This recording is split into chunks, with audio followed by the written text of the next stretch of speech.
High বন্ধুরা, আমি একজন অপশান ট্রেডার। আমি শুধুমাত্র ইন্টারনেটে অপশান বাইং করি। আমি দেখাতে যাচ্ছি আজকে আমার 2024-এর 5 মাসের পিএনএল। এই 5 মাসে আমি কত টাকা প্রফিট বা কত টাকা লস করেছি সঙ্গে আলোচনা করব। ইন্টারনেট ট্রেডিংয়ে অপশান বাইং করে কি সত্যি টাকা ইনকাম করা সম্ভব? চলুন তাহলে পিএনএলটা দেখা যাক। পিএনএল দেখাবার আগে আমি রিফ্রেশ করে নিচ্ছি পেজটাকে। এটা আমার জিরোধার অ্যাকাউন্ট। এখানে ক্লিক করলে এখানে আমার নাম চলে আসবে, দীপক মণ্ডল। পিএনএলটা বের করছি, console, report, PNL, future and option,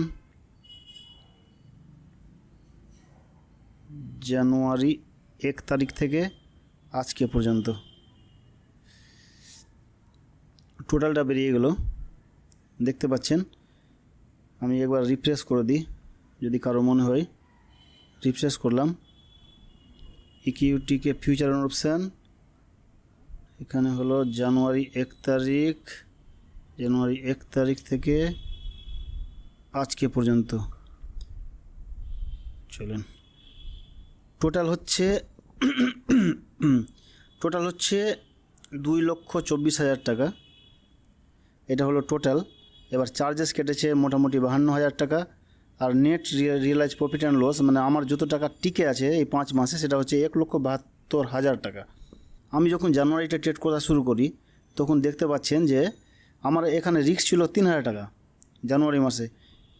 যারা ট্রেডার হতে চাইছেন সেটা একটা কথা লক্ষ্য করবেন যে প্রতিদিন একটা ফিক্সড লস রাখলে মোটামুটি মাসটা প্রফিটে বেরোবে। মনে করেন আমার এই মাসে আমার 3,000 টাকা লস ছিল, তো আমারও ওভার ট্রেডিং হয়ে যায় কখনো কখনো। যেরকম দেখবেন এটা হচ্ছে 4100 টাকা, এর মানে আমার 3,000 টাকা লস হওয়ার কথা কিন্তু হয়ে গেছে 4100 টাকা, মানে এখানে কিছু ওভার ট্রেডিং হয়েছে আমার। তারপরে প্রফিটগুলো দেখো, 4,700, 5,700, আবার লস 3,000, মানে এটা ঠিক আছে আমার লস। এখানে প্রফিট দেখেন 4,500, আবার লস দেখেন 700, মানে এটা লস ঠিক আছে। প্রফিট দেখেন 8,100, লস দেখেন 4,900, মানে এখানেও কিছু ওভার ট্রেডিং হয়েছে আমার 2,600 টাকা। এখানে দেখেন 840 টাকা লস, মানে আমি কি করলাম, লস 3,000 নিয়েছি কিন্তু আমাকে প্রফিট প্রথমে দেখাচ্ছিল, তখন আমি কি করেছি, স্টপ লসটাকে ট্রেল করেছি এবং হিট হয়েছে। আচ্ছা, নেক্সটে কত আছে, 700 টাকা, কত আছে 800 টাকা, তারপরে কত আছে 900 টাকা, তারপরে কত আছে 540 টাকা। এখানের মধ্যে আমার 3,000 টাকা লস, মানে আমার রেট হতে গেলে 3,000 টাকা হবে, আর না হলে 3,000 কম হবে এই জানুয়ারি মাসে। কিন্তু এখানে কী হলো, দুদিন আমি ভুল করে ফেলেছি। দুদিন ভুল কোথায় করেছি, একদিন হলো 4100 টাকা, মানে এখানে 3,000 টাকা স্টপ লস হওয়ার কথা ছিল, এখানে একটা ভুল হয়েছে। দ্বিতীয় ভুল হয়েছে আমার কোথায় হয়েছে, এখানে 4900 টাকা। এর মানে আমি এখানে এই দুদিন মানে কিছু না কিছু ওভার ট্রেডিং করেছি। আর এখানে যেহেতু আমার 3,000 টাকার স্টপ লস, আমার এখানে দেখতে পাচ্ছেন যে 4,700 টাকা প্রফিট যখন দিচ্ছে। আর একটা এখানে দেখেন, এখানে হচ্ছে 4,500 টাকার প্রফিট, এখানে হচ্ছে 8,000 টাকার প্রফিট। এর মানে হলো আমি সব সময় রিস্ক অ্যান্ড রিওয়ার্ড রেশিওকে মেনটেন করে কাজ করি, ঠিক আছে। তো জানুয়ারি মাসে আমি যদি দেখি, জানুয়ারি মাসে আমার প্রফিট হলো 16,000 টাকা। তার মধ্যে ব্রোকারেজ চার্জ কেটেছে টোটালে, মানে এই 5 মাসে কেটেছে 52,000 টাকা, দেখতে পাচ্ছেন। তো জানুয়ারি মাসে আমার 16,000 টাকা প্রফিট হয়েছে, তার মধ্যে যতটা ব্রোকারেজ কেটেছে টোটালে ওটা পরে দেখাচ্ছি। আচ্ছা, এবার ফেব্রুয়ারি মাসে আসছি। ফেব্রুয়ারি মাসে আমার লসের সংখ্যা ছিল 8,000 টাকা, মানে আমি একটা ট্রেডে 8,000 টাকার বেশি লস করব না। আর আমি চেষ্টা করি একদিনে একটা ট্রেড করার, ভুলভাল হয়ে যায় সময়ে।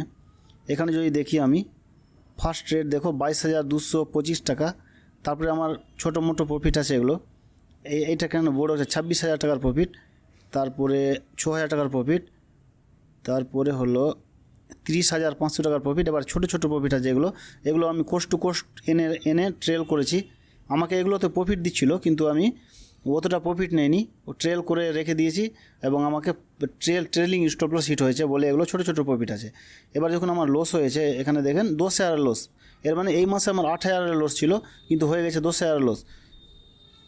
এখানেও একটু আমার ভুল হয়েছে, এগুলো সব কিছু ঠিক আছে। এবার এখানে দেখেন, এখানে 2,500 টাকার লস।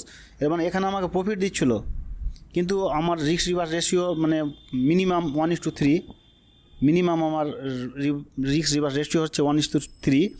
যদি ট্রেড আমার মনের মতো না হয় তাহলে আমি 1:1-এও কেটে দিই, কখনও কোস্ট টু কোস্টে কেটে দিই, আর কখনও যদি আমাকে লস দেয় তো আমি ওই 8,000 টাকা বুক করি। তো এখানে আমি কি করেছি, আমাকে এখানে কিন্তু প্রফিট দিচ্ছিল, আমি প্রফিটটা বুক করতে পারলাম না, মানে স্টপ লসকে ট্রেল করলাম এবং হিট করলো। আচ্ছা এখানে দেখেন 7,900, মানে আমার 8,000 টাকার রিস্ক ছিল, মানে পার ডে, মানে একদিনে আমার 8,000 টাকায় রিস্ক। তো এখানে আমি রিস্ক মেনটেন করেছি। এখানে এই মাসে কী হলো, আমার একদিন ভুল হয়েছে, এই দিন, মানে 10,000 টাকা রিস্ক। এখানে আমার যদি 8,000 টাকা থাকতো, এর মানে আমার সব রুলস রেগুলেশন সব ঠিক থাকতো, কিন্তু আমি এখনও মানে এত দিন থেকে ট্রেডিং করি তবুও আমার এখনও ভুল হচ্ছে। আচ্ছা এবার এই মাসে আমার ফেব্রুয়ারি মাসে যদি দেখা যায়, ফেব্রুয়ারি মাসের মানে যেহেতু আমার ক্যাপিটালটা বাড়িয়েছি, সেহেতু আমার এখানে দেখো 1,06,000 টাকার মতো প্রফিট এসছে। এটা হলো ফেব্রুয়ারি মাসে। এবার যদি মার্চ মাসে দেখা যায়, মার্চ মাসে দেখো, মার্চ মাসের আমার স্টপ লস মোটামুটি ছিল 8,000 টাকা। 8,000 টাকা আমার স্টপ লস ছিল মার্চ মাসে, কিন্তু 8,000-এর মধ্যে এখানে দেখো একটা মাসে একদিন কী হলো, আমি দুটা ট্রেড নিয়ে বসেছি, মানে 8 দুনা 16,000, মানে দেখো এখানে 15,700 দেখাচ্ছে, এখানে আমি দুটা ট্রেড করে নিয়েছি। এর মানে না হলে এটা যদি একটা ট্রেড করতাম সেদিন তো এখানে লসটা কম হতো। আর এখানে একটা জিনিস দেখো যে এই মাসে আমার 14,000 প্রফিট, তারপরে 8,600 লস। দেখো 8,000-এর লস একটু এদিক ওদিক হয়, এখানে দেখো 8,000 টাকারই লস আছে। এবার আমার এটা ছোটো মোটো প্রফিট আছে এগুলো, কিন্তু এখানে দেখো একটা গুরুত্বপূর্ণ বিষয় আছে। এখানে আমার মোটামুটি 19শে মার্চ থেকে ব্যাক টু ব্যাক লস শুরু হলো, ঠিক আছে। 19শে মার্চ শুরু হলো 15,000 টাকা লস, তারপরে দিন শুরু হলো 8,000 টাকা লস হলো, তারপরে দিন হলো 4,800 টাকার লস, তারপরে দিন আবার নেক্সট মাসে, মানে এখান থেকে আমি ট্রেডিং, মানে যেহেতু ব্যাক টু ব্যাক 3টা লস নেবার পর আমি কয়েকদিন ট্রেডিং থেকে ব্রেক নিয়েছি। ব্রেক নেওয়ার পর আবার যখন ট্রেডিং শুরু করলাম, আবার আমার 11,000 টাকা লস, তারপরে দিন আবার 11,000 টাকা লস। আবার তখন আমি কি করলাম, এখানে কিছুদিন ব্রেক নিয়ে নিলাম, হালকা হালকা কোয়ান্টিটি কয়েকদিন করলাম। এখানে দেখো 600 টাকা, মানে একটা লোড নিয়ে কাজ করতে লাগলাম। তারপরে দেখো এখানে 1,800 টাকার প্রফিট, এখানে দেখো 75 টাকার প্রফিট, এখানে 77 টাকার প্রফিট, এখানে দেখো 1300 টাকার প্রফিট। আচ্ছা এবার মার্চ মাসে চলে আসি। মার্চ মাসে আমার রিস্ক হলো 15,000 টাকা, মানে এই মাস এখন যেটা চলছে। মার্চ মাসে যদি দেখি প্রথম দিনই আমার, আচ্ছা মার্চ মাসে 13 সরি এটা হলো মে মাস, ভুল বলে দিয়েছি, সরি। মে মাসে আমার 13 মে আমার হয়েছে 22,208 টাকা।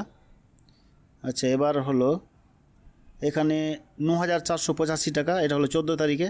এবার এটা হলো 64 টাকা, অনলি 64 টাকা, কিন্তু এখানে আমার ওভার ট্রেডিং করে ফেলেছি বলে এটা আমার লসে কনভার্ট হয়েছে একটু বেশি করে।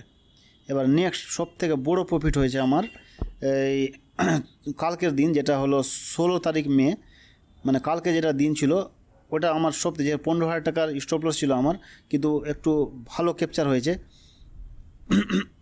কালকে। তো 44,428 টাকা কালকে ক্যাপচার হয়েছে। এবং আজকের যদি আমি দেখি, আজকের দেখাচ্ছি, আজকের এখানে এসে আজকের প্রফিট হয়েছে আমার কত টাকা দেখো। আজকে আমার প্রথমে আমি পিতে কল নিয়েছি ট্রেড নিয়েছি আমি, আমার প্রফিট হয়েছে, দুটা ট্রেড করেছি আজকে। একটা ট্রেডে আমার আজকে এখন 15,000 টাকার স্টপ লস আছে, মানে এই ট্রেডে আমার যদি 15,000 টাকা স্টপ লস হতো, এই ট্রেডে আমার যদি 15,000 টাকা স্টপ লস হয়ে যেত তাহলে আমি আর ট্রেড করতাম না। যেহেতু আমার 15,000 টাকা স্টপ লস হয়নি, তাহলে আরেকটা ট্রেড নিয়েছি, এটাতে আমার প্রফিট হয়েছে 15,000। তো টোটাল 15,900 থেকে 7,600 টাকা মাইনাস করলে 8,337 টাকা আজকের প্রফিট হয়েছে আমার। আমি যে প্রফিটেবল ট্রেডার হয়েছি সেগুলোর কারণগুলো হলো, আমি শুধুমাত্র অনলি একটা সেট আপে কাজ করি। আমার রিস্ক ফিক্স থাকে পার ডে, মানে আমার প্রতিদিন একটা রিস্ক ফিক্স থাকে। যেরকম এখন বর্তমানে আমার 15,000 টাকা রিস্ক আছে পার ডে এর। রিস্ক অনলি 2% অফ ক্যাপিটাল, আমার ক্যাপিটালের 2% আমি রিস্ক নিই একদিনে। রিস্ক রিওয়ার্ড রেশিও 1:3, মানে আমার মিনিমাম বলছি এটা। আমার রিস্ক রিওয়ার্ড রেশিও 1:3 থেকে 1:6 পর্যন্ত হয়, কখনো 1:1ও বুক করি আমি। টার্গেট এবং স্টপ লস যদি হিট হয়ে যায় তাহলে কম্পিউটার অফ করে আমি ট্রেডিং করা বন্ধ করে দিই। এগুলো টিপস যদি কেউ ফলো করো তাহলে ধীরে ধীরে ট্রেডার হয়ে যাবা। ভিডিওটি যদি ভালো লেগে থাকে ভিডিওটি একটা লাইক দিবেন, কমেন্ট করে জানাবেন কেমন লাগলো। আমাদের চ্যানেলকে সাবস্ক্রাইব করতে একদমই ভুলবেন না। Thank you.